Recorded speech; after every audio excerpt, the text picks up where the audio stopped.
So hey guys, welcome back to my channel. तो आज के इस वीडियो में आपको थोड़ा सा बैकग्राउंड नॉइज़ जो है वो थोड़ा सा प्लीज़ प्लीज़ प्लीज़ अवॉइड करना, ठीक है। तो आज के इस वीडियो में हम पढ़ने जा रहे हैं फ्रॉग, जिसका मैं करने वाली हूँ वन शॉट, ठीक है। वी विल ट्राई कि हम बहुत ही कम समय में आपको ज़्यादा कंटेंट प्रोवाइड कर पाएँ। और जो मेन पॉइंट है वो ये है कि इस चैप्टर के जो अगर मैं आपको नोट्स दिखाऊं, तो इस चैप्टर में मैंने कुछ इस तरीके से नोट्स को मार्क किया है, जिसमें मैंने मतलब आप उतना भी पढ़ लोगे ना तो आपका एक पैराग्राफ का जितना भी कंटेंट है वो आपको मिल जाएगा। और जो नेक्स्ट वीडियो होगा वो मैं कॉकरोच का लाऊंगी, एंड देन हम ऐसे करके लाते रहेंगे आपके लिए वीडियोस, ठीक है। तो आज हम पढ़ने जा रहे हैं क्या, फ्रॉग्स। स्ट्रक्चरल ऑर्गेनाइजेशन में हम सबसे पहले पढ़ेंगे फ्रॉग के बारे में, ठीक है। I am not using any pain because ये पहले से ही मार्क है, तो फालतू में मैं इसको गंदा नहीं करने वाली हूँ। तो वही मैं आपसे बोल रही हूँ, तो उस हिसाब से आप लोग देख लीजिएगा, ठीक है। चलिए, तो सबसे पहले अगर हम फ्रॉग की बात करें, तो जो फ्रॉग होते हैं ना वो हमारे लैंड और फ्रेश वाटर दोनों में ही रह सकते हैं। ये क्लास एम्फीबिया फाइलम कॉर्डेटा से बिलोंग करते हैं, ठीक है। तो फ्रॉग की जो मॉर्फोलॉजी की अगर हम बात करें तो ये सब है कि क्या क्या है भाई, कि ये जो हैं ये लैंड पर भी रह लेंगे और पानी में भी रह लेंगे। ये बिलोंग करते हैं to the class amphibia phylum chordata से। एंड इनका जो मोस्ट कॉमन जो हमारे इंडिया में जो फ्रॉग पाए जाते हैं, उनकी स्पीशी में जो मोस्ट कॉमन स्पीशीज़ जो पाई जाती हैं वो होती हैं राना टिग्रीना की। यानी कि इंडिया में जो आप मेंढक देखते हैं अपने आसपास, उनमें जो मोस्ट कॉमन स्पीशीज़ जो उनके अमंग पाई जाती है वो पाई जाती है राना टिग्रीना की, ठीक है।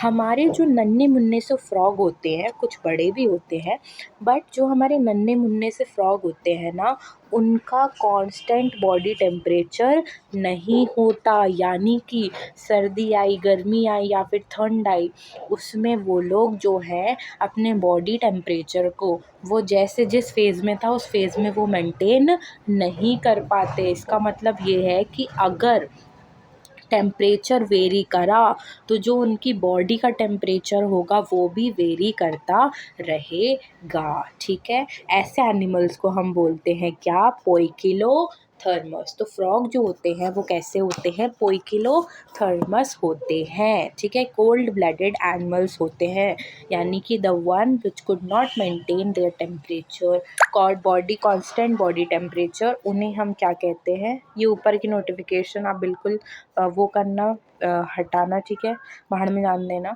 आप यहाँ पर फोकस करना, ठीक है, क्योंकि ऊपर की नोटिफिकेशन मैं बंद नहीं कर सकती हूँ ये, ठीक है। ओके भाई, ये भी क्लियर हो चुका है, ठीक है। फिर अपने पास आ जाता है कि भाई ये जो अपने फ्रॉग होते हैं ना, इनकी ये एबिलिटी होती है कि ये अपना कलर जो होते हैं वो चेंज कर लेते हैं। किस चीज़ के लिए चेंज कर लेते हैं, ये अपने कलर को चेंज कर लेते हैं अकॉर्डिंग टू द इन्वायरमेंट। किससे बचने के लिए, एनिमीज से बचने के लिए। यानी कि अगर कोई भी एनिमी इनको खाने आएगा ना, तो उससे पहले ही क्या कर लेते हैं, अपने कलर को उस इन्वायरमेंट में रख लेते हैं। जैसे कि अगर हमारे जो फ्रॉग है वो ग्रासेस में बैठा है तो वो उसी रंग का हो जाएगा, ठीक है। अगर वो हमारा कहीं पर भी है, किसी भी एक इन्वायरमेंट में वो एग्जिस्ट कर रहा है, तो वो ये प्रॉपर्टी शो करता है। और यही प्रॉपर्टी को जो शो, ये जो कलरेशन करता है अपने प्रोटेक्शन के लिए, इसे ही हम क्या कहते हैं, मिमिक्री कहते हैं, ठीक है। मिमिक करना, कॉपी करना, ओके ओके। नाउ आपने फ्रॉग जो है, अपने जो फ्रॉग आपने देखे होंगे, वो अपने को ज़्यादा अगर गर्मी होती है या जहाँ पर ज़्यादा सर्दी होती है वहाँ पर फ्रॉग हमको देखने को नहीं मिलते, यानी कि पीक पर हमको देखने को नहीं मिलते। आपने ज़्यादातर देखा होगा कि जब बारिश का सीज़न आता है, जब भी हमें फ्रॉग बाहर ऐसे टर टर टर करते हुए दिखते हैं। आप चाहे नाली के पास कोई जगह है वहाँ से फ्रॉग निकल आते हैं कभी कभी। तो जैसे खेत वगैरह है, जैसे गांव वगैरह में कोई लोग रहते हैं, तो खेत वगैरह में जो ऐसे वो बने हुए होते हैं ना, अपने पास गड्ढे बने हुए होते हैं, उससे फ्रॉग ऐसे उचक उचक के आते थे, है ना। और जैसे हम ना बनाते थे ना बचपन में, हम पेपर का फ्रॉक बनाते थे, देन उसको जो गड्ढे होते थे उसमें जब उसमें जब वाटर फिल हो जाता था तो हम क्या करते थे, वो जो हमने फ्रॉक का जो वो बनाया पेपर से, हम उसको उसमें ऐसे उचकवाते थे, फिर हम कंपटीशन करते थे। आपने किया नहीं पता, वो तो मुझे नहीं पता, बट हम ऐसे करते थे। तो ज़्यादातर जो अपने फ्रॉक्स हैं ना भाई, वो रेनी सीज़न में देखने को मिलते हैं। कब देखने को मिलते हैं? रेनी सीज़न में देखने को मिलते हैं। ओके, अच्छा ये तो बात क्लियर हो गई, लेकिन क्या ऐसा है कि हमारे पास जो फ्रॉक्स है ना, ये हमको अगर पीक समर और पीक विंटर में देखने को नहीं मिलते हैं, तो आखिर ये फ्रॉक्स चले कहाँ जाते हैं? तो ये जो फ्रॉक्स होते हैं ना, बेचारे इतने मेहनती फ्रॉक्स हैं कि खुद का गड्ढा खोद के उसमें खुद चले जाते हैं। यानी कि ये क्या करते हैं, इस टाइम पर जहाँ पर जब पीक समर या फिर पीक विंटर होता है, इस समय पर वो अपना शेल्टर लेते हैं डीप बरोज़ में, यानी कि बहुत डीप गड्ढे करते हैं और उसमें जाके बैठ जाते हैं, जिससे वो अपने आप को ज़्यादा हीट या फिर ज़्यादा कोल्ड से क्या कर पाएँ, प्रोटेक्ट कर पाएँ। ठीक है, clear to all? Yes. Now इसको कि भाई समर में अगर अपने फ्रॉक भैया समर में जा रहे हैं डीप बरोज़ में, तो उसे हम कहते हैं क्या? एस्टिवेशन। क्या कहते हैं? एस्टिवेशन कहते हैं। और अगर it is going to the winter sleep, then it is hibernation. And देखो, स्लीप का मतलब ये नहीं है कि वो मर गया है, वो गहरी निंद्रा में बेचारा सो रहा है। और ऐसा नहीं है कि वो सांस वास नहीं ले रहा है। आपको ये चीज़ पता है कि जब हमारी समर स्लीप या फिर विंटर स्लीप में फ्रॉग रहता है ना, तो उसकी सारी मेटाबॉलिक एक्टिविटीज़ होती हैं। वो सांस, अब आप बोलोगे कि डीप बरोज़ में रहता है तो वो सांस कैसे लेता है?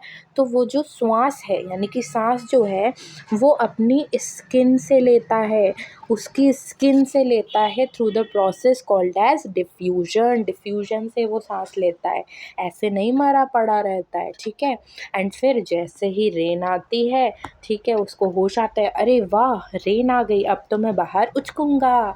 ठीक है, okay. Now it comes to morphology. अगर हम अब हम मॉर्फो देखो, इसमें हम फ्रॉक की मॉर्फो पढ़ेंगे एंड फ्रॉक की एनाटॉमी पढ़ेंगे, सिर्फ़ और सिर्फ इतना ही पढ़ेंगे। ठीक है, अब यहाँ पर ये जो पूरा पॉइंट है ना, ये जो पूरा पैराग्राफ है मॉर्फोलॉजी वाला, उसमें कुछ मैंने फ्रॉक के अंदर ही मेंशन कर दिया है। ठीक है, फ्रॉक के अंदर ही मेंशन कर दिया है एंड बाकी मैंने यहाँ पर लिखा है। तो हम बेसिक से शुरू करते हैं। अगर भाई हम फ्रॉक की बात करें ना, तो जो फ्रॉग होते हैं ना, उनकी जो स्किन होती है, ठीक है, फ्रॉग की जो स्किन होती है, it is smooth and slippery. कैसी होती है फ्रॉग की स्किन? स्मूथ होती है और स्लिपरी होती है। ऐसा क्यों?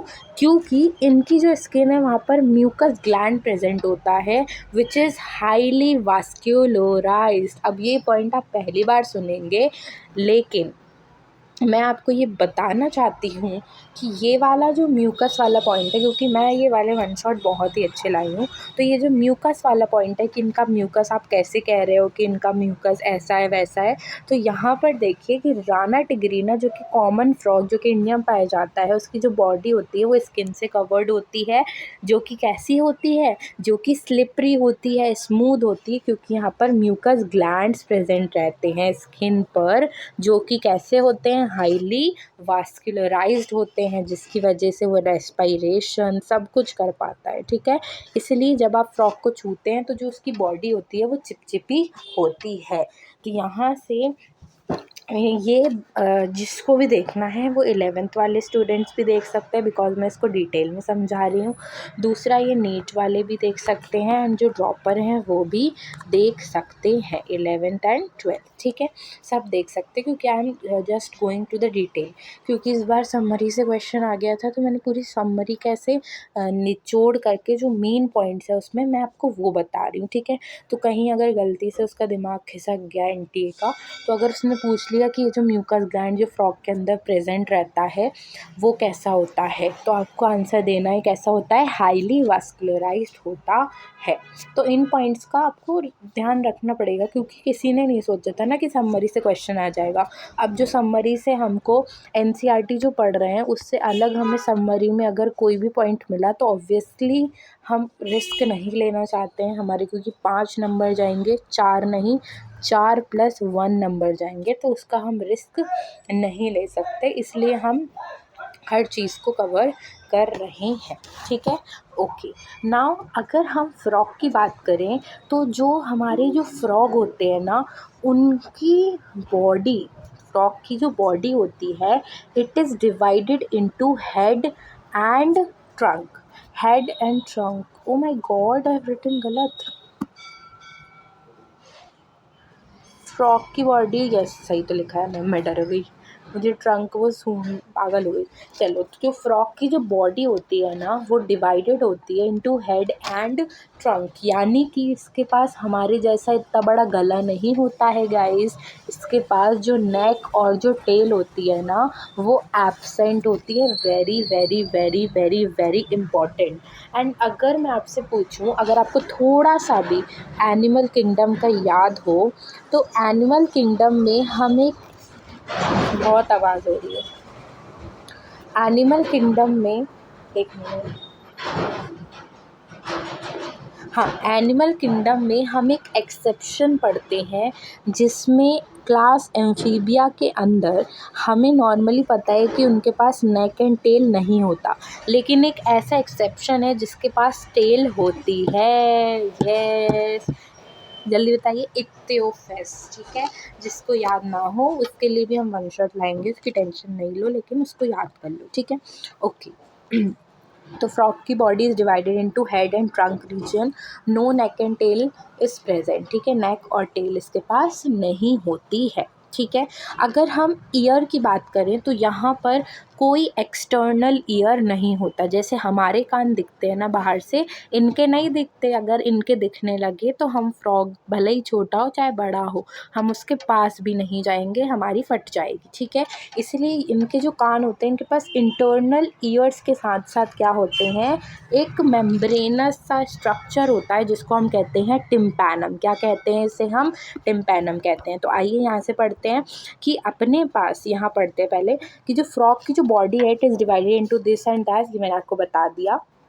अब यहाँ पर क्या होता है कि इनकी जो आँखें हैं उनके आइदर साइड, यानी कि आँखों के साइड में, यानी कि दिस इज़ द फ्रॉग आँखें, तो फ्रॉग की आँखों के साइड में, ठीक है, तो क्या प्रेजेंट होता है, एक मेम्ब्रेनस स्ट्रक्चर प्रेजेंट होता है जो कि साउंड सिग्नल्स रिसीव करता है, जिससे हम कहते हैं टिम्पैनम। क्या कहते हैं इसे हम? टिम्पैनम कहते हैं, जो कि फ्रॉग के केस में रिप्रेजेंट करता है ईयर। और आप आगे जाके ये पढ़ेंगे, जहाँ पे सेंस ऑर्गन वाला पार्ट दिया है वहाँ पे लिखा हुआ है कि टिम्पैनम को जब हम इंटरनल ईयर के साथ टिम्पैनम प्रेजेंट है, ठीक है, they have no external ears but internal ears plus tympanum है जो कि ईयर रिप्रेजेंट करता है। एंड ये जो ईयर है इनके फ्रॉग के, ये एक तो आइज़ ओके, आइज़ थे वो, ठीक है, ओके, ये वाले क्लियर है आपको बातें? यस। नाउ अब यहाँ पर क्या होता है, इनके थोबड़े के जस्ट ऊपर, जैसे हमारा मुंह है, मुंह के ऊपर क्या है, पेयर ऑफ नॉस्ट्रिल्स हैं, वैसे ही फ्रॉग के भी क्या है, पेयर ऑफ नॉस्ट्रिल्स प्रेजेंट है just above the mouth. Okay okay. अब इनकी आँखें, आपने ऐसा हो ही नहीं सकता आपने फ्रॉग देखा ना हो, इनकी जो आँखें होती हैं ना, ये ऐसे बाहर निकली हुई होती हैं। ठीक है, कुछ आपने वो जिफ वगैरह देखे होंगे, उसमें से आँखें निकाल के बताते हैं। ठीक है, तो हमारी जो फ्रॉग की आँखें होती हैं ये बल्ज्ड आउट होती हैं। बल्ज्ड आउट का मतलब है कि ये बाहर निकली हुई होती हैं। ठीक है, ओके। इनकी जो आँखें हैं, ये सुंदर सुंदर जो आँखें हैं इनकी, ये कवर्ड होती है विद द निक्टिटेटिंग मेम्ब्रेन। एक मेम्ब्रेन इनकी आँख के ऊपर चढ़ी हुई होती है जो कि ऑब्वियसली ट्रांसपेरेंट होती है। ये इनको प्रोटेक्ट करती है कि भाई अगर ये पानी वानी में कहीं जाके घुसें, ठीक है, या मिट्टी वाली जगह पे अगर ये घुस रहे हैं तो इनकी आँख में जो है कचरा वचड़ा ना चला जाए, तो या तो एनसीईआरटी मेन लिख के कहती है कि निक्टिटेटिंग मेम्ब्रेन का क्या काम होता है, ये सिर्फ जब पानी में भैया कूदते हैं ना, फ्रॉग भैया, तो ये उनको प्रोटेक्ट करके रखती है कि भाई पानी में अगर ये बंदा जा रहा है तो इसकी आँखों में क्या ना चला जाए, पानी ना चला जाए। तो उसके लिए भगवान ने इन्हें क्या दी है, निक्टिटेटिंग मेम्ब्रेन। क्या दी है, निक्टिटेटिंग मेम्ब्रेन। एंड मैं आपको एक चीज़ और यहाँ पर मैं ना, क्या है ना, मेरी आदत है कि मैं समराइज़ करके आपको बता दूँ कि आगे जाके हम ये देखेंगे कि जो आइज़ और जो ईयर्स होते हैं ना फ्रॉग में, ये दोनों वेल ऑर्गेनाइज्ड स्ट्रक्चर्स होते हैं।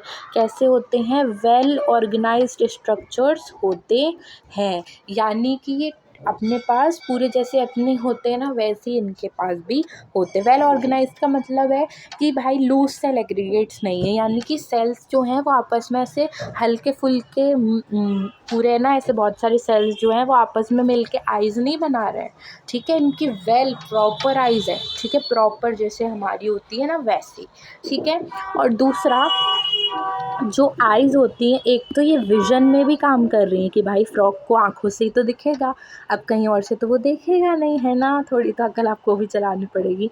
तो जो आइज़ होती हैं, एक तो ये विज़न के लिए भी होती हैं, दूसरा इट इज़ वेरी सरप्राइजिंग कि ये बैलेंसिंग के लिए भी होती हैं। किसके लिए होती है, बैलेंसिंग के लिए। I hope I am right, because नहीं तो मैं ना, मेरे को क्या है ना, चुल पड़ रही ज़्यादा, बट कोई बात नहीं। देखो आइज़, आइज़ कहाँ गई eyes, oh my god, that's what I was saying कि टिम्पैनम ये करता है। सॉरी देखो पागल मत समझना मुझे, मैं थोड़ा कंफ्यूज हो गई थी। अब मैं नहीं छोड़ो तुम, जो भी मैंने अभी बताया ना उसको तुम हटाओ, ठीक है, उसको तुम हटाओ। मैं सही बोल रही थी कि जो ईयर्स होते हैं ना, ईयर्स में पहले जब बता रही थी ना, फिर मैंने हटा दिया था।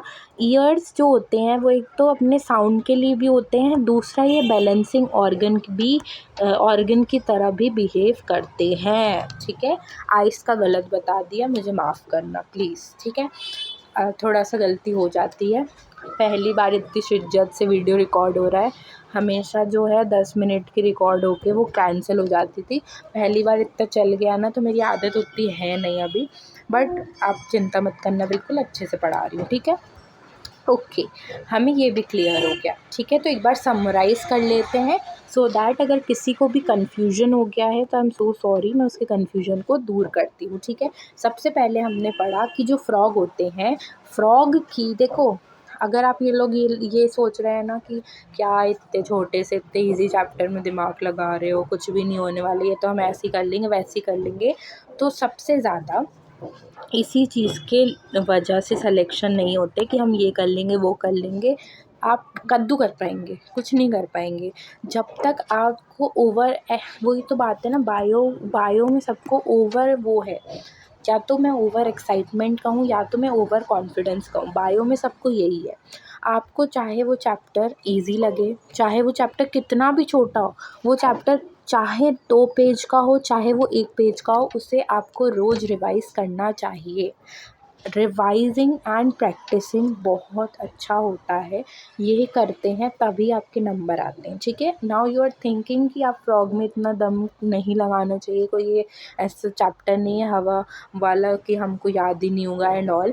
अभी कुछ ऐसा क्वेश्चन अगर किसी ने पूछ लिया ना जो बहुत ही कॉन्ट्रास्टिंग हुआ, तो आपको ये जो सिंपल चैप्टर से भी जो क्वेश्चन ट्रिकी बन रहा है ना, वो भी नहीं आ पाएगा। इसलिए कभी भी ओवर कॉन्फिडेंस नहीं होना चाहिए। अगर आप सोच रहे हैं कि अरे ये तो मुझे चैप्टर आता है, तो एक बार ज़रूर ये अपना ओवर कॉन्फिडेंस निकालने के लिए उस चैप्टर को खुद से पढ़ के देखना, अपने आप औकात पता चल जाएगी कि आपको कितना आता है। क्योंकि मेरे साथ हुआ है, मेरे को लगा था कि मेरी बायो में मतलब एक चैप्टर्स होते हैं बहुत सारे, प्रिंसिपल, जैसे कि principle of inheritance and variation, मुझे लगता था कि अरे वो मुझे आता है, खुद पढ़ने बैठा तो मुझे एक शब्द याद नहीं है उस चैप्टर का।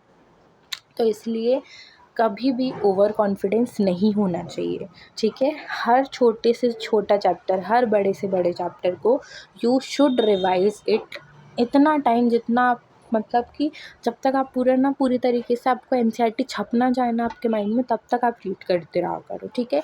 तो ये माइंडसेट लेके मत चलना कि सिंपल चैप्टर को इतना टाइम नहीं देना चाहिए, 1 घंटे या 2 घंटे। सिंपल कोई भी चीज़ नहीं होती है फ़र्स्ट ऑफ़ ऑल, ठीक है। क्योंकि अगर आप अभी के थोड़ी 2025 के ना, अभी जो नीट का पेपर आया था ना, उसके आप ये जो बायोलॉजी का पार्ट है ना, उसके क्वेश्चन सॉल्व करेंगे। आपको 2 क्वेश्चन तो मैंने किए थे, वो क्वेश्चन भी आप देख लेंगे ना, तो भी वो आपको पता है आपको वो ऐसे क्वेश्चंस है कि मुझे भी लगता था कि अरे ये तो सिंपल चैप्टर से है, ये तो मैं कर ही लूँगी, इसमें क्या ही ऐसा है जो इतना हुआ बना रहे हैं लोग। जब करके देखा तो आंसर गलत था, ठीक है। क्योंकि रीडिंग नहीं थी बिल्कुल भी, जो अपने मन से आ रहा था वो हमने पेल दिया था। तो दिस वॉज कि ऐसे मत करना, ठीक है। चलो अब हम आगे बढ़ते हैं। हमारी जो फ्रॉग की जो बॉडी होती है ना, एक तो उसका होता है डॉर्सल साइड एंड एक होता है उसका वेंट्रल साइड, ठीक है। वेंट्रल साइड यानी कि देखिए, जैसे कि अपने पास ये अपना फ्रॉग है, ये बैठा हुआ है, तो फ्रॉग का वो वाला पार्ट जो कि सॉइल के कांटेक्ट में है या फिर जो लैंड के कांटेक्ट में है, ठीक है, जो ज़मीन पर ऐसे जो फ्रॉग जिस भी पार्ट को जो नीचे रखा है, ठीक है, जो हमको विजिबल नहीं है, वो होता है वेंट्रल साइड, और ये ऊपर वाला होता है डॉर्सल साइड, ठीक है। ऊपर वाला क्या होता है, डॉर्सल साइड होता है। तो अगर हम फ्रॉग की बात करें तो फ्रॉग में जो डॉर्सल साइड होता है उसका कलर होता है ऑलिव ग्रीन, ठीक है।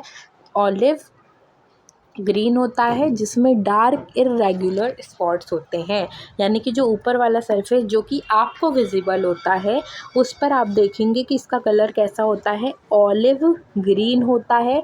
प्लस में यहाँ पर डार्क इर्रेगुलर स्पॉट्स भी पाए जा रहे हैं, ये आप देख सकते हैं, ये आप देख सकते हैं, ठीक है, ओके।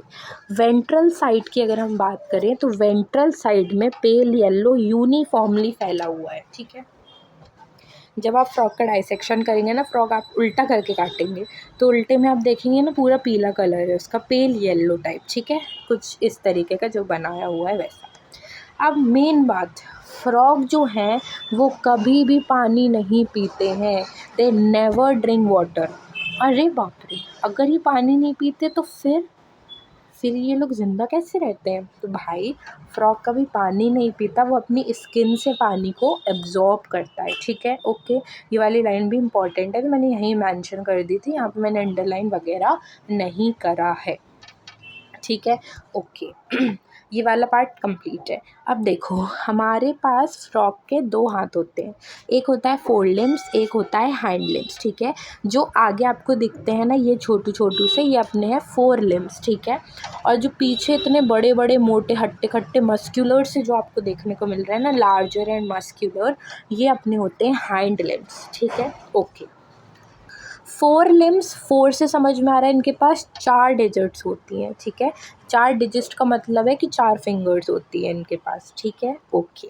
हाइंड लिम में क्या होती हैं, 5 डिजिट्स होती हैं, यानी कि 5 फिंगर्स होती हैं, ठीक है, ओके। हाइंड लिम्स की अगर हम बात करें तो हाइंड लिम्स लार्जर होते हैं, यानी कि बड़े होते हैं, एंड मस्क्यूलर होते हैं, अच्छे हट्टे कट्टे होते हैं, इसीलिए इनको एज अ फूड भी खाया जाता है बहुत सारी फॉरेन कंट्रीज़ में, ठीक है, ओके। नाउ जो हमारी 4 लिम्स होती है ना, एनसीईआरटी मेंशन करती है कि यहाँ तो ये देखिए 4 लिम्स एंड हाइंड लिम्स आखिर आएंगे क्या भाई, ये कूदेंगे, उछलेंगे, स्विमिंग करेंगे, लीपिंग करेंगे, बोरोइंग करेंगे, तो उसके लिए ये सब यूज्ड है, इट इज़ ठीक है, हटाओ से। अब जो हमारी ये जो इसके जो 4 लिम्स होते हैं ना, ठीक है, 4 लिम्स जो होते हैं, या आप कह लो कि जो इनके हाइंड लिम्स होते हैं या जो इनकी फीट होती है, ठीक है, जो छप्पू से जो रखते हैं ना ज़मीन पे, इन ये वेब्ड होते हैं, ठीक है। यानी कि if this is our frog का पंजू, ठीक है, तो फ्रॉग के पंजे में क्या होता है, फ्रॉग का पंजा इस तरीके से वेब्ड होता है, ठीक है, कैसे होता है, वेब्ड होता है, सो दैट कि अगर ये क्या करें, अगर ये वाटर में जाएं तो ये स्विमिंग कर पाएँ इसकी मदद से, ठीक है, ओके। ये वाली बात क्लियर हो गई, यस।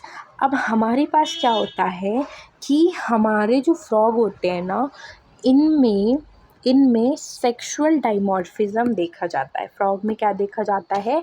सेक्सुअल डाइमॉर्फिज्म देखा जाता है। इसका मतलब क्या है? सेक्सुअल डाइमॉर्फिज्म एग्जिस्ट करते हैं फ्रॉग। इसका मतलब ये है कि हम सेक्सुअल डाइमॉर्फिज्म का मतलब होता है कि यहाँ पर जो हमारा मेल है और जो फीमेल है उसको हम क्या कर सकते हैं? डिस्टिंग्विश कर सकते हैं। क्या कर सकते हैं? डिस्टिंग्विश कर सकते हैं। क्योंकि अगर आप मेल को देखेंगे ना, फ्रॉग मेल को, तो वो क्या होता है? स्मॉलर होता है साइज़ में, ठीक है। वहीं पर ये जो फीमेल होती है ये लार्जर होती है साइज़ में, ठीक है। तो हमारा मेल क्या होता है? स्मॉलर, और फीमेल क्या होती है? लार्जर। तो आप दूर से देख कर भी बता देंगे कि कौन फीमेल है कौन मेल है। तो इसे हम कहते हैं सेक्सुअल डाइमॉर्फिज्म। दूसरा क्या आपको पता है कि वो अगर कोई फ्रॉग है जो कि टर टर टर की आवाज़ निकाल रहा है तो वो मेल ही होगा, क्योंकि फीमेल के पास वोकल सैक्स नहीं होते। ये वो होते हैं जिनसे आवाज़ प्रोड्यूस होती है, ये इनके पास प्रेजेंट नहीं होते हैं, ठीक है। वोकल सैक्स जो होते हैं ये सिर्फ़ और सिर्फ मेल के पास प्रेजेंट होते हैं, फीमेल के पास नहीं प्रेजेंट होते। इसीलिए जब रेनी सीज़न आता है ना, तो आपने देखा होगा कि बहुत सारे जो फ्रॉग्स होते हैं ना वो टर टर टर टर करते रहते हैं। क्यों? क्योंकि इस टाइमिंग पर क्या होता है ना, फ्रॉग का ये ऐसा टाइमिंग होता है जहाँ पर ये कॉप्यूलेशन करने को रेडी होते हैं, यानी कि इनको क्या चाहिए होता है? मेटिंग करनी होती है। तो फॉर मेटिंग ये फीमेल को इसी आवाज़ टर टर टर टर की मदद से फीमेल को अपनी तरफ अट्रैक्ट करते हैं, जिससे वो क्या कर पाएँ? मेटिंग कर पाएँ, ठीक है। एंड इसी से फीमेल को पता चलता है कि मेल इज़ कॉलिंग। ओके। दूसरी बात, जो अपने मेल्स होते हैं उनमें जो अपना ये है फोर लिम्स जो है ना, उसकी पहली डिजिट, यानी कि this is our four limb, ठीक है। ये अपनी क्या है? फोर लिम्ब है। तो फोर लिम्ब की पहली डिजिट यानी कि पहली उंगली पर क्या प्रेजेंट होता है? कॉप्यूलेटरी पैड प्रेजेंट होता है। क्या प्रेजेंट होता है? कॉप्यूलेटरी पैड प्रेजेंट होता है। ये फीमेल में नहीं होता कॉप्यूलेटरी पैड, ठीक है। सिर्फ मेल में कॉप्यूलेटरी पैड पाया जाता है फोर लिम्स की फर्स्ट डिजिट पर। क्या होता है ये कॉप्यूलेटरी पैड जो होता है, ये अपने पास क्या होता है गाइस? ये फीमेल ड्यूरिंग जब ये लोग कॉप्यूलेशन करते हैं, हम सही वर्ड यूज़ करें तो जब ये लोग मेटिंग करते हैं, ठीक है। तो मेटिंग के दौरान फीमेल जो है ऐसे फीमेल के ऊपर ऐसे मेल क्या बैठा हुआ होता है फॉर द कॉप्यूलेशन। तो मेल जो होता है वो फीमेल को इन कॉप्यूलेटरी पैड की मदद से ही ऐसे पकड़ के रखता है, जिससे वो कहीं भाग ना जाए, तो कॉप्यूलेशन अच्छे से हो पाए, ठीक है। तो उसके लिए कॉप्यूलेटरी यहाँ पर पैड प्रेजेंट होता है। All clear to all of you? Yes, to hold female during copulation या फिर मेटिंग, ठीक है। Copulatory pad. I hope this is clear, है ना? क्लियर हो गया? यस। बहुत सिंपल था। Morphology is very simple. Anatomy में होता है कि हमको थोड़ी चीज़ें याद रखनी होती हैं, एंड उसमें भी ज़्यादा मुझे ऐसा लगता है कि न्यूरल सिस्टम वाला पार्ट आपको याद रखना होता है फ्रॉग में, एंड रिप्रोडक्टिव वाले पार्ट में बहुत कन्फ्यूजन होता है, बट हम उसे भी अच्छे से निपटाएंगे, ठीक है। अब हम बात कर रहे हैं एनाटॉमी की, ठीक है। जिसको समझ में आ गया प्लीज़ थम्स अप कर दीजिए ना नीचे कमेंट सेशन में, ठीक है। एंड लाइक करना तो वो अलग ही बात है, आपको अच्छा लगा है तो आप ज़रूर करें। ओके। अब हम बात करते हैं एनाटॉमी की। देखो, अगर हम एनाटॉमी की बात करें तो जो हमारी एनाटॉमी होती है उसमें अपने पास जो फ्रॉग की जो बॉडी कैविटी होती है ना, उसमें डिफरेंट ऑर्गन सिस्टम्स पाए जाते हैं। यानी कि जब हम एनाटॉमी की बात कर रहे हैं तो फ्रॉग में हम digestive system, circulatory system, respiratory system, reproductive system, nervous system, excretory system, इन सब की बात करने वाले हैं। किसकी बात करने वाले हैं? इन सब की बात करने वाले हैं, ठीक है। तो सबसे पहले हम चलते हैं एनाटॉमी की तरफ। एनाटॉमी में भी सबसे पहले हम डाइजेस्टिव सिस्टम की तरफ चलते हैं। चलिए चलते हैं। देखिए, पहले बता देती हूँ कि जो हमारे फ्रॉग जी होते हैं, फ्रॉग जी ये कार्निवोर होते हैं। क्या होते हैं? फ्रॉग जी हमारे कार्निवोर होते हैं, ठीक है। अब कोई भी अगर एनिमल वो कार्निवोर है तो जो उनकी जो एलिमेंट्री अपने पास जो एलिमेंट्री कैनाल होती है ना वो शॉर्ट होती है, ठीक है। इसीलिए क्योंकि फ्रॉग कार्निवोर्स होते हैं, ठीक है। ओके। जैसे कि आपने 9th क्लास में पढ़ा होगा या 8th में भी पढ़ा होगा आपने ये चीज़ कि जो हर्बीवोर्स एनिमल्स होते हैं उनकी जो एलिमेंट्री कैनाल होती है या जो इंटेस्टाइन वाला कुछ था पार्ट जो भी था वो क्या होता है, वो लार्ज होता है बिकॉज उनको ज़्यादा सेल्यूलोज डाइजेस्ट करना पड़ता है। तो उसी कंसेप्ट को मैं तो ऐसे याद रखती हूँ कि जो एलिमेंट्री कैनाल होता है ना फ्रॉग का वो शॉर्ट इसलिए होता है बिकॉज फ्रॉग कार्निवोर्स होते हैं, ठीक है। हैंस जो लेंथ होती है इंटेस्टाइन की वो भी कम हो जाती है, ठीक है। ओके। हमारा डाइजेस्टिव सिस्टम इंक्लूड करता है क्या क्या, alimentary canal and digestive glands. Alimentary canal यानी कि वो रास्ता जिससे फूड गुजरेगा, और डाइजेस्टिव ग्लैंड कि उस रास्ते से जहाँ से वो गुज़र रहा है वहाँ से उसे बहुत सारे ऐसे एंजाइम्स वगैरह और चीज़ें वगैरह मिलेंगी जिससे उनका फूड क्या होगा, डाइजेस्ट होगा। तो ये पूरा क्या बना लेगा, अपना डाइजेस्टिव सिस्टम, ठीक है। तो अपने पास अगर हम फ्रॉग की बात करें तो जो फ्रॉग होता है सबसे पहले आता है उसके डाइजेस्टिव सिस्टम में माउथ, जिसके पास प्रेजेंट होती है एक बायलोब्ड टंग। कैसी टंग प्रेजेंट होती है, एक बायलोब्ड टंग प्रेजेंट होती है जो कि आगे से, ठीक है, ये जो टंग होती है ये आगे से जुड़ी हुई होती है, ठीक है, और पीछे से ये ऐसी ओपन होती है, खुली हुई होती है। इसलिए जब भी आपने देखा होगा ना फ्रॉग जब इंसेक्ट खाते हुए आपने फ़ोटो देखी होगी तो उसकी जीभ ऐसे पीछे से रोल करती हुई निकलती है और फिर वो अंदर अपना इंसेक्ट ले लेता है, ठीक है।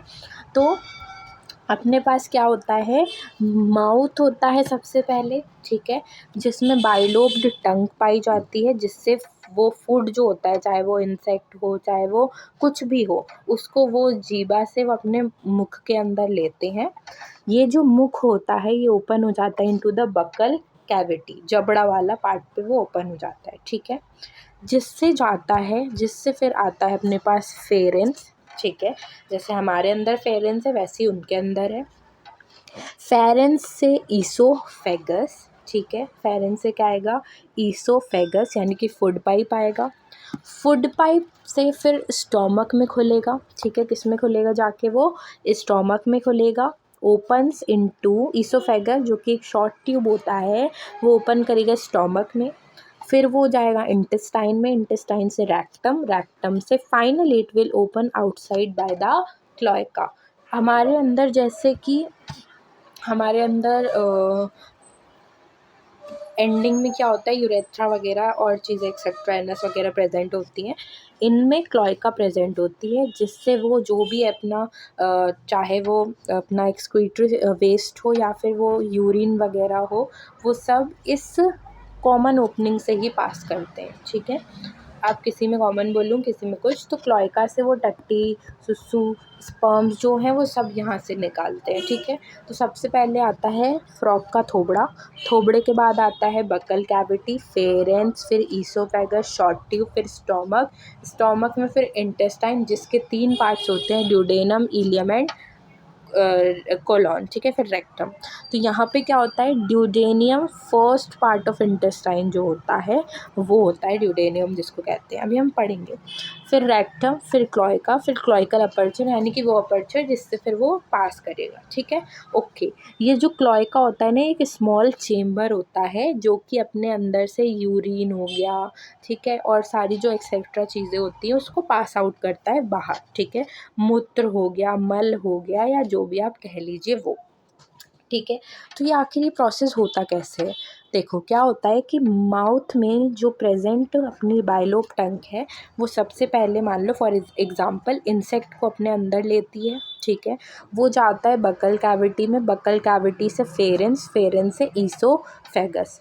अब ईसोफेगस के बाद जाता है वो अपने पास कहाँ, स्टोमक में। स्टोमक में क्या होता है, जो अपने पास स्टोमक में जो एंजाइम्स वगैरह होते हैं HCl हो गए या एक्सेट्रा जो भी एंजाइम्स वगैरह जो प्रेजेंट रहते हैं वो क्या करते हैं, उस फूड को डाइजेस्ट करते हैं, ठीक है, आधा अधूरा डाइजेस्ट करते हैं। फिर जो बचा हुआ फूड होता है, ठीक है, जो अनडाइजेस्टेड फूड होता है जिसको हम काइम कहते हैं, वो उसको इंटेस्टाइन में पार्ट करते हैं, इंटेस्टाइन में पास करते हैं। और इंटेस्टाइन में भी फर्स्ट पार्ट जो होता है इंटेस्टाइन का, ड्यूडेनम, उसमें हम इस अनडाइजेस्टेड फूड को पास करते हैं, जिसको हम कहते हैं क्या, काइम। ठीक है, बहुत ध्यान से सुनना।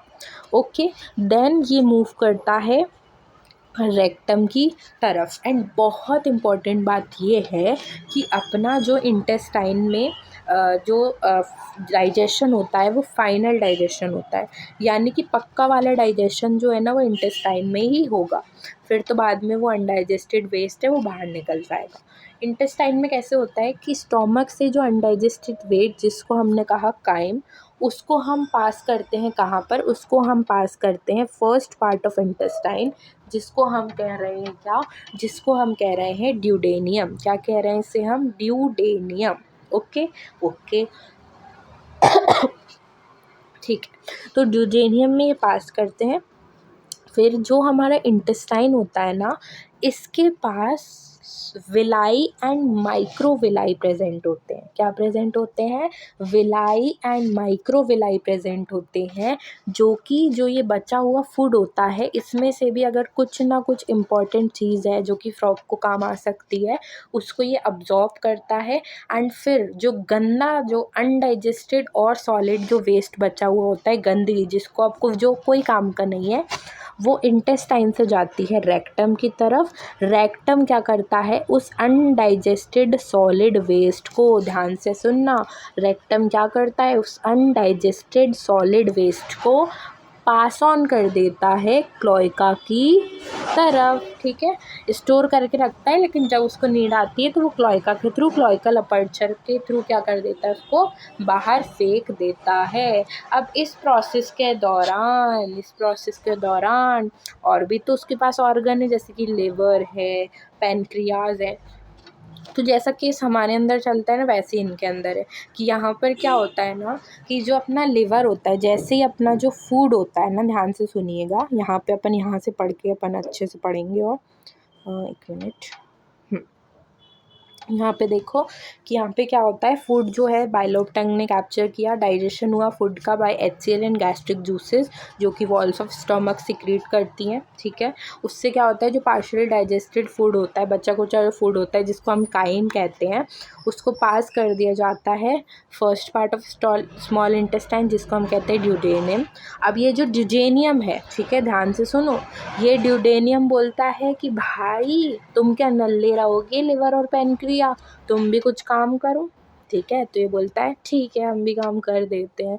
तो लिवर बोलता है देख भाई, मैं ना उसूलों का बहुत पक्का हूँ, अगर तूने मुझसे मदद मांगी है तो मैं तेरे को बाइल जूस दूंगा। क्या दूंगा, बाइल जूस दूंगा। एंड हम बचपन से पढ़ते आ रहे हैं कि बाइल जूस क्या करता है, इमल्सिफिकेशन ऑफ फैट, यानी कि जो बड़े बड़े फैट ग्लोब्यूल्स होते हैं ना, इस फूड के अंदर जो बड़े बड़े फैट ग्लोब्यूल्स पाए जा रहे होंगे ना, उसे छोटी छोटी से बना देगा। ओके, अभी जो बाइल जूस होता है ना, ये लिवर में स्टोर्ड होता है, एक ऐसी पोथी सी होती है जिसको हम कहते हैं गॉल ब्लैडर, इसमें स्टोर्ड होता है। जब बॉडी को नीड होती है तो लिवर उसे वहाँ पास कर देता है। कैसे करता है वो मैं आपको बताऊँगी। फिर आता है पेनक्रियास। पेनक्रियास बोलता है भाई मैं करवा तो बहुत कुछ सकता हूँ, लेकिन मैं उसूलों का पक्का हूँ नहीं लिवर की तरह, तो मैं देखो पैनक्रियाटिक जूस दे रहा हूँ। ठीक है, अपना जूस दे रहा हूँ मैं, जो कि कार्बोहाइड्रेट एंड प्रोटीन डाइजेस्ट कर देगा। तो बोलता है ठीक है भाई, तुम दोनों ज्ञान मत दो, तुम दे तो दो कम से कम। तो ये क्या करते हैं, जो लिवर एंड पेनक्रियास जो होते हैं, ये एक कॉमन डक्ट के थ्रू जो सारा जो ये जो बाइल जूस, पैनक्रियाटिक जूस है, इसको ड्यूडेनम में पास कर देते हैं। और यही जो कॉमन डक्ट होती है, इसको हम कहते हैं क्या, बाइल डक्ट। एंड बाद में तो अपना सब कुछ हो ही चुका है, ख़त्म कहानी, और डैश डैश डैश। ठीक है, अंडरस्टूड। ये पूरा आपको यहाँ देखो कितना प्यारा चित्र वितरण किया है मैंने। ओके, ये वाला हो गया। तो डाइजेस्टिव सिस्टम आपको क्लियर है, ये सभी को ये डाइजेस्टिव सिस्टम क्लियर हो गया, आई होप क्लियर हो गया होगा। अब हम बात करते हैं किसकी, रेस्पिरेटरी सिस्टम की। Now we will talk about respiratory system. ठीक है, अब हम किसकी बात करेंगे, रेस्पिरेटरी सिस्टम की बात करेंगे। देखिए, अगर हम रेस्पिरेटरी सिस्टम की बात करें तो जो फ्रॉग जो है ना वो हर तरीक़े का रेस्पिरेशन दिखाते हैं। पहली बात तो ये है, यानी कि ये लैंड पर भी रेस्पायर कर सकते हैं, ये पानी में भी रेस्पायर कर सकते हैं, और ये अपने अपने जो हैं ये डीप बरोज़ में भी रेस्पायर कर सकते हैं। डीप बरोज़ वाला तो मैंने बता दिया कि स्किन के थ्रू रेस्पिरेशन होता है, तो ये पॉइंट तो हमारा पहले ही क्लियर हो गया था। ठीक है, ओके भाई। अब अपने जो फ्रॉग हैं भाई, ये आखिर रेस्पायर कर किस चीज़ से रहे हैं, किस चीज़ से कर रहे हैं भाई ये फ्रॉग रेस्पायर? तो फ्रॉग रेस्पायर जो है वो हर चीज़ से कर सकते हैं। स्किन के थ्रू भी वो रेस्पायरेशन कर सकते हैं, है ना। अपने पास बकल कैविटी के द्वारा भी वो रेस्पायर कर सकते हैं। फिर वो अपने जो हैं ये, अगर अपने पास फ्रॉग जो कि लार्वल स्टेज में होते हैं, जिनके पास गिल्स भी प्रेजेंट होते हैं, तो वो उसके थ्रू भी रेस्पायर कर सकते हैं। हालांकि जो फ्रॉग जब बड़े हो जाते हैं, एडल्ट हो जाते हैं, तो उनके पास गिल्स नहीं होते हैं, तो वो अपना लंग्स के थ्रू भी रेस्पायर कर सकते हैं। एंड हमें पता है, अगर कोई भी रेस्पायरेशन अगर स्किन के थ्रू हो रहे हैं तो हम उस तरीके के रेस्पायरेशन को क्या बोलते हैं, क्यूटेनियस रेस्पायरेशन। अगर वो लंग्स के थ्रू हो रहा है तो उसे हम कहते हैं पल्मोनरी रेस्पायरेशन। एंड अगर वो बकल कैविटी के द्वारा हो रहा है तो उसे हम कहते हैं बकोफेरेंजियल रेस्पायरेशन। अच्छा, ये तो समझ में आ गया, लेकिन हम थोड़ी बात कर लेते हैं कि आखिर ये अपनी, अगर ये पानी में होता है तो ये पानी में किस तरीके से रेस्पायर करता है। तो हम आपको ये भी पहले बता चुके हैं कि जब फ्रॉग भैया पानी में होते हैं तो वो स्किन, ठीक है, जो कि एक एक्वाटिक रेस्पिरेटरी ऑर्गन की तरह वर्क करता है फ्रॉग के अंदर, वो स्किन के थ्रू भी कर लेते हैं by the process called as diffusion. Diffusion की मदद से एक्सचेंज कर लेते हैं गैसेस का, अगर पानी में होता है फ्रॉग तो। ठीक है, ओके। अगर ये लैंड पर होता है तो ये बकल कैविटी से भी कर सकता है, जिसको हम कहते हैं बकोफेरेंजियल। बाकी ये हमारी स्किन से भी कर सकता है, कोई दिक्कत नहीं है इसे, और ये लंग से भी कर सकता है। अब लंग्स को क्या हम जान लें? चलिए जानते हैं। देखिए, अगर हम लंग्स की बात करें तो ये एलोंगेटेड, ऐसे लंबे लंबे पिंक कलर के स्ट्रक्चर्स होते हैं। इतनी मेहनत करी बनाने में, देख रहे हो लंग्स कैसे स्ट्रक्चर होते हैं, एलोंगेटेड, लंबे लंबे पिंक कलर के स्ट्रक्चर होते हैं, सैक लाइक, ऐसे ना, ऐसे वो गुत्था लाइक दिखते हैं ये। ठीक है, ओके। ये सैक लाइक जो स्ट्रक्चर्स होते हैं लंग्स, ये अपने अपर थॉरेक्स, ठीक है, यानी कि जो थॉरेक्स वाला पार्ट होता है ना, जैसे हमारा थॉरेक्स है, उनका भी थॉरेक्स रीजन है, तो थॉरेक्स वाले रीजन पे ऊपर की तरफ ये लंग्स प्रेजेंट होते हैं, और इन्हीं लंग्स के द्वारा ये लैंड पर रेस्पायर करते हैं। Okay, clear to all of you.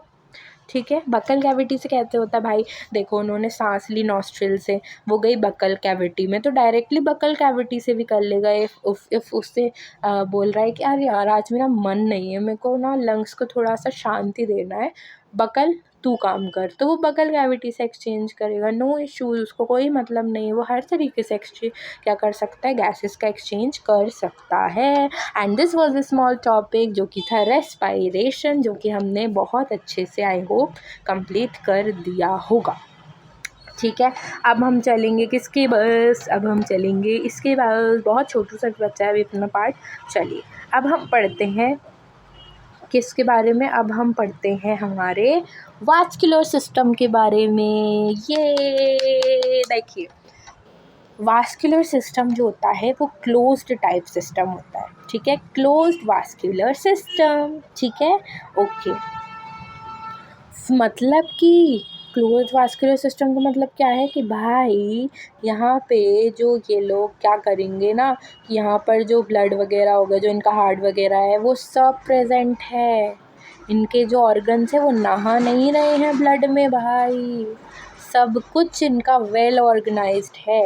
यानी कि जो अपने फ्रॉग्स होते हैं उनके पास लिम्फेटिक सिस्टम भी होता है एंड ब्लड वास्कुलर सिस्टम भी होता है। ठीक है, जैसे हमारे अंदर होता है वैसे इनके अंदर भी होता है, कुछ कुछ डिफरेंसेस होते हैं। ठीक है। जैसे ब्लड वास्कुलर सिस्टम में क्या आ जाता है भाई, सबको आता है heart, blood vessels and blood. क्या क्या आता है, heart, blood vessels and blood. Heart क्या है, पंपिंग ऑर्गन है, ठीक है। पंपिंग ऑर्गन होता है हार्ट, कोई वो इश्क विश्क वाला नहीं होता, वो हार्मोन्स का खेल होता है, ठीक है। तो हार्ट क्या है हमारा, एक पंपिंग ऑर्गन होता है जो कि अगेन थॉरिक्स के अपर पार्ट पर ही प्रेजेंट होता है, ठीक है। तो ब्लड वास्कुलर सिस्टम जो है it consist of heart, blood and blood vessels.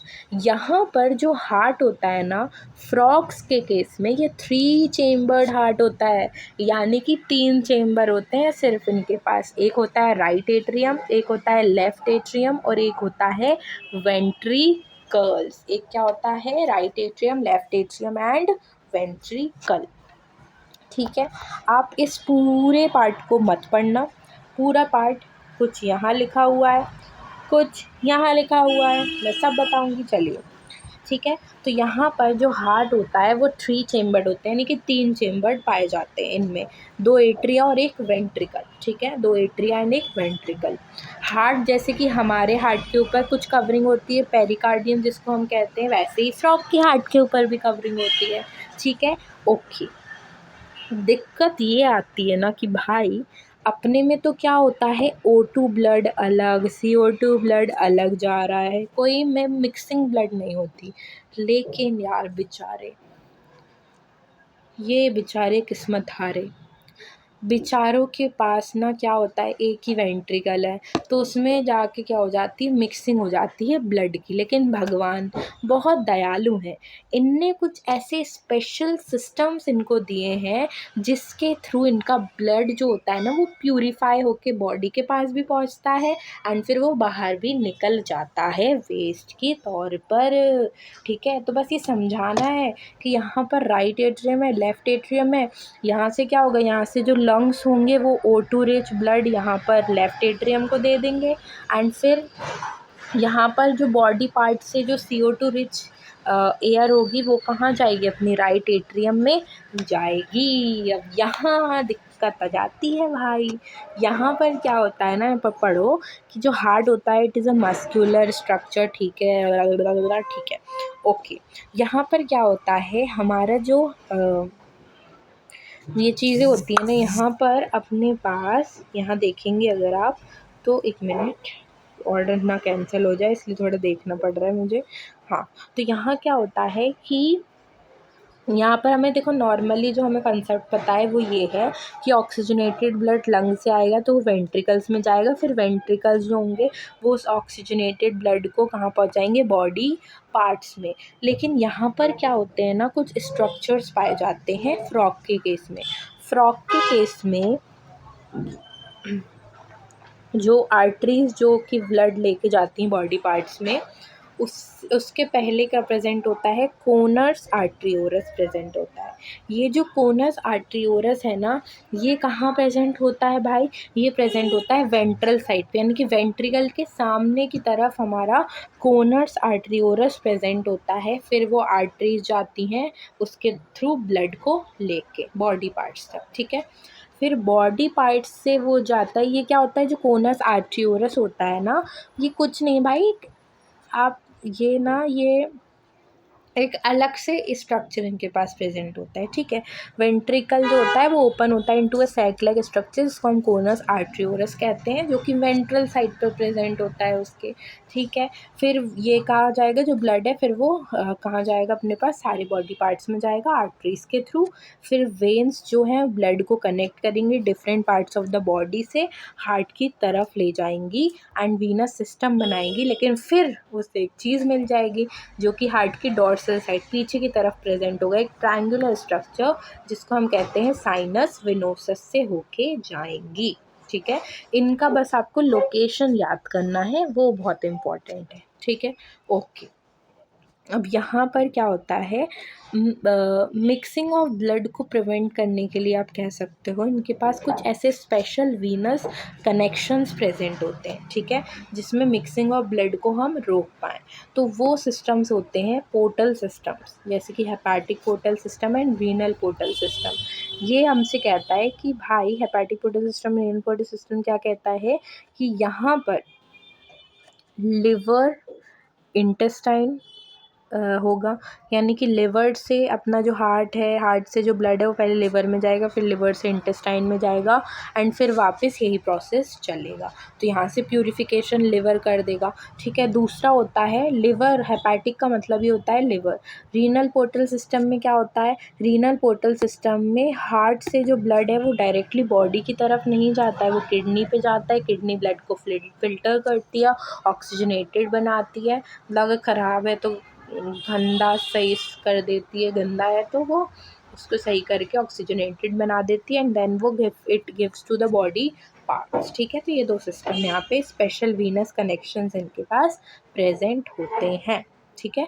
मैंने आपसे बोला था लिम्फेटिक सिस्टम में इनके पास होता है। लिम्फेटिक सिस्टम इंक्लूड करता है lymphs, lymph nodes and lymph vessels, ठीक है। लिम्फ जो होता है ना, यहाँ पर हमारे जैसे वाइट कलर का कलरलेस होता है लिम्फ, सॉरी कलरलेस हमारा लिम्फ होता है, वैसे ही इनका भी होता है। बस इसमें क्या होता है ना कि इसमें ये प्रोटीन और आरबीसी लैक करते हैं, यानी कि इसमें प्रोटीन जो होते हैं वो कुछ पाए जाते हैं एंड आरबीसीज तो इसमें होते ही नहीं तो ये लाल होता है, दिमाग चलाया थोड़ा थोड़ा, ठीक है। एंड ब्लड में क्या होते हैं, ब्लड सेल्स होते हैं एंड प्लाज्मा होता है। ब्लड सेल जैसे कि आरबीसीज, डब्ल्यूबीसीज एंड प्लेटलेट्स, प्लाज्मा तो फिर हमको पता ही है। अब यहाँ पर हमारे केस में जो आरबीसीज होती हैं ये न्यूक्लिएटेड नहीं होती हैं, लेकिन इनके केस में ये न्यूक्लिएटेड होती है, ठीक है। और हमारी कैसी होती थी, जल्दी बताओ, बाय न्यूक्लिएटेड नहीं, बाय कॉन्केव, ओके। तो यहाँ से ये वाला पार्ट जो है, ये वाला, ये बड़ा वाला, ये भी हमारा क्या होता है, कंप्लीट होता है, ठीक है, ओके। ऑब्वियसली ये बहुत ही टुच्ची चीज़ें हैं, इनको मैं समझाने बैठी मतलब कि फिर तो ये बहुत ही, आई थिंक ये बहुत ही ऐसी बात हुई कि मैं KG 1 को पढ़ा रही हूँ, ये सबको पता होता है। अब हम आते हैं एक्सक्रीटरी सिस्टम पे, then circulatory, then reproductive and chapter will be end now, ठीक है। देखिए अगर मैं बात करूं कि भाई जो नाइट्रोजनस वेस्ट होगा, टट्टी, मलमूत्र, ये सब कहाँ से निकलेगा, तो ये सब निकलेगा एक्सक्रीटरी सिस्टम से, okay. So the elimination of nitrogenous waste is carried out by a well developed excretory system, ठीक है। well developed excretory system के द्वारा हम नाइट्रोजनस वेस्ट को क्या करते हैं, हमारी उस फ्रॉग की बॉडी के थ्रू एलिमिनेट करते हैं, ठीक है। एक्सक्रीटरी सिस्टम क्या इंक्लूड करता है, kidney, uterus, urinary bladder and cloaca, ठीक है, ओके भाई। ये किडनी क्या है, इनमें भी किडनी हमारी जैसी होती है, नहीं, सुन लो पहले, structure is same, colour is same, but उनकी पोजीशन भी सेम, सब सेम है, तो मैं नहीं पढ़ा रही हूँ, ठीक है, ओके। किडनी में हमें पता है भाई, structure and functional unit uriniferous tubules, nephrons कहते हैं हम उसे, ये बहुत ही बेसिक चीज़ है, इसलिए I am not going into the depth, ठीक है, ओके। बेसिक चीज़ों की ये मतलब नहीं है कि आई एम जस्ट इग्नोरिंग दैम, कि ऐसी चीज़ें होती हैं जो कि हमेशा एक बच्चे को याद रहती हैं एंड अगर वो आपको याद नहीं है तो ये थोड़ी सी ऐसी मेहनत ज़्यादा करो बेटा, ठीक है, मेहनत ज़्यादा करो, okay. Each kidney is composed of, ये ठीक है, ये हो गया, यार ये मुझे पता है, ठीक है, ओके। हम सबसे पहले चलते हैं मेल रिप्रोडक्टिव सिस्टम की तरफ, मेल एक्सक्रीटरी सिस्टम की तरफ, ओके। देखो जो मेल एक्सक्रीटरी सिस्टम होता है वो इंक्लूड करता है क्या, मेल, मेल मैंने लिखा है ऐसा लग रहा है मुझे कहीं ना, थोड़ा थोड़ा सूंगा सूंगा से याद तो आ रहा था, अच्छा रिप्रोडक्टिव के बारे में एक्सक्रीटरी लिखा ही नहीं मैंने, वाह वाह बेटा वाह। देखिए अगर हम मेल्स की बात करें तो मेल्स में जो यूरेटर होता है ना, वो हमारे केस में एंड फ्रॉग के केस में, दोनों के केस में ही यूरिनोजेनाइटल होता है, यानी कि इसमें से यूरिन भी निकलता है एंड स्पर्म भी, दोनों ही निकलते हैं, ठीक है। लेकिन फीमेल के केस में यूट्रस एंड जो अपने पास ये होता है ना ओविडक्ट, ओविडक्ट ही बोलूँगी ना, ओवरी से ओविडक्ट, ठीक है, एंड यूट्रस से ये क्या बोलते हैं, यूट्रस यूरेटर, यूरेटर, यूरेटर, ठीक है, हाँ, ओविडक्ट ये सेपरेटली ओपन होते हैं क्लोएका में, यानी कि फीमेल में ऐसा नहीं है कि ओवा भी उसी जगह से निकलेगा जहाँ से सुसु निकल रही है, दोनों अलग होते हैं, ठीक है, ओके। इनके पास एक thin walled urinary bladder present होती है, दोनों की केस में ही बात करी जा रही है यहाँ पे कॉमन, जो कि वेंट्रल टू रेक्टम प्रेजेंट होती है, रेक्टम के सामने प्रेजेंट होती, ठीक है, ओके। हमारे जो फ्रॉक्स होते हैं ना ये कैसे होते हैं, यूरियोटेलिक, हमारी जैसे यूरिया रिलीज करते हैं, ठीक है, okay. excretory wastes are carried out by blood into these and those and dots, ठीक है, ये हमारी चीज़ें हो गई अलग, ठीक है। अब हम पढ़ेंगे कंट्रोल एंड कोऑर्डिनेशन सिस्टम। देखिए, control and coordination system highly evolve होता है इनके अंदर, ठीक है। इनमें होता है, एक अपना पाया जाता है कंट्रोल एंड कोऑर्डिनेशन में एंडोक्राइन सिस्टम, एक पाया जाता है न्यूरल सिस्टम। अगर हम न्यूरल सिस्टम की बात देखो, एंडोक्राइन सिस्टम में तो क्या है, हार्मोन्स का खेल है, हार्मोन सारी चीज़ें करेंगे।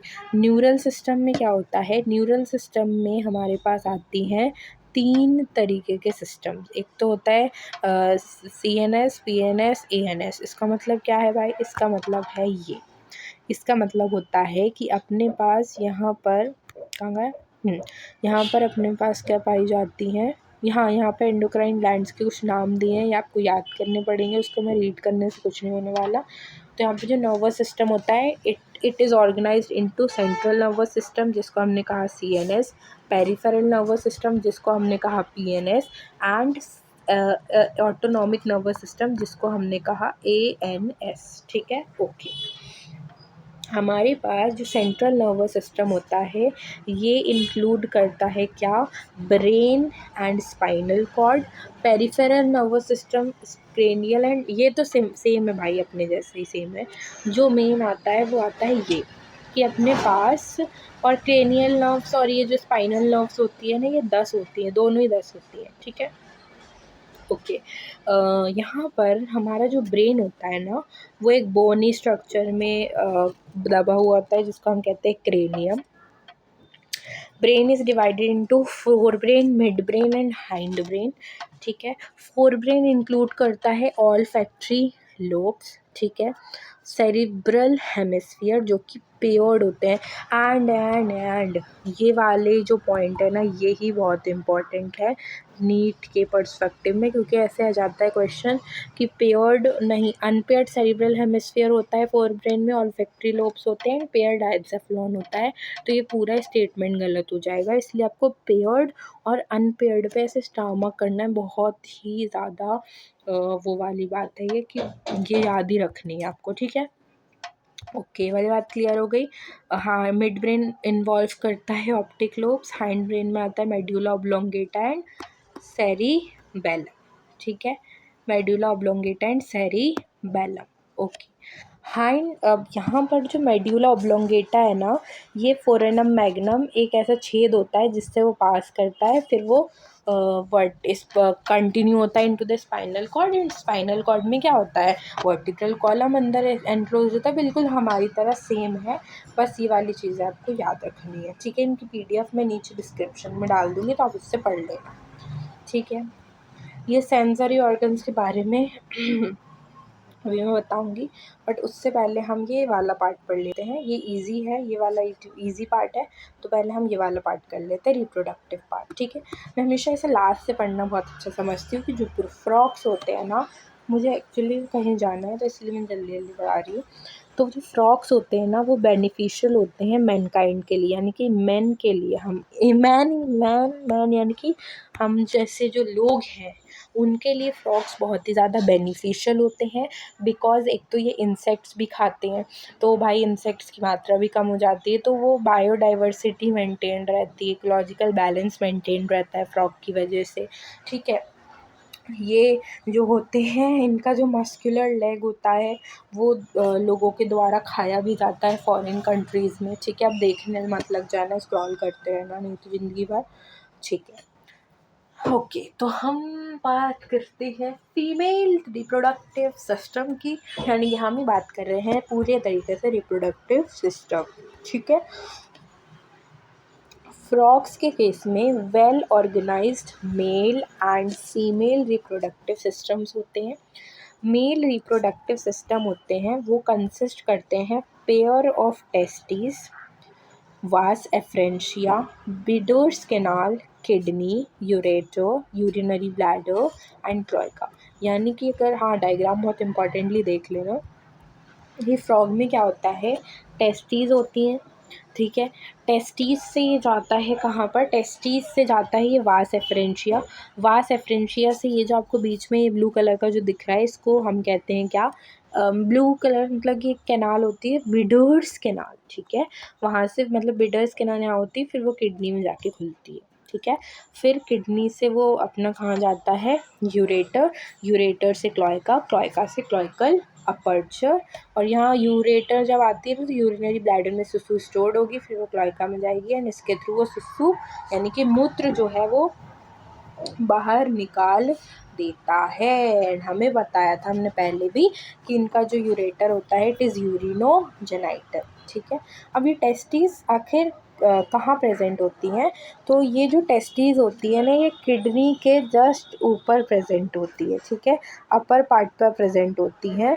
और इनका फंक्शनल कनेक्शन होता है किडनी के साथ, बिकॉज इससे कनेक्टेड होती हैं। अब किडनी कैसे कैसे किडनी से टेस्टिस कनेक्टेड होती हैं, तो ये कनेक्टेड होती हैं with the paired fold of tissue, double fold of peritoneum, peritoneum की दो फोल्डिंग से, जिसको हम कहते हैं मेजोर्कियम, उससे किडनी और ये जो टेस्टीज होती हैं जो कि ओवॉइड होती हैं, अंडे जैसी होती हैं, येलो कलर की, वो किडनी से कनेक्टेड होती हैं। फिर ये जाता है अपने पास वास एफरेंशिया 10 से 12 होती हैं जो कि टेस्टिस से अराइज होती हैं, जैसे कि मेल यानी कि इंसानों में होती है, ठीक है। फिर क्या होता है, ये एंटर करती है किडनी में, ठीक है, किडनी से ओपन होता है इनटू द बिडर्स कैनाल, फिर बिडर्स कैनाल से फाइनली यूरिनोजेनिटल डक्ट यानी कि यूरेटर, एंड फिर किडनी से क्लोएका, मतलब क्लोएका बाद में फिर वो फिल्टर होकर सुसुआ जाती है। क्लोएका के बारे में मैंने आपको बता दिया था, मीडियम स्मॉल चैम्बर होता है, ये वो।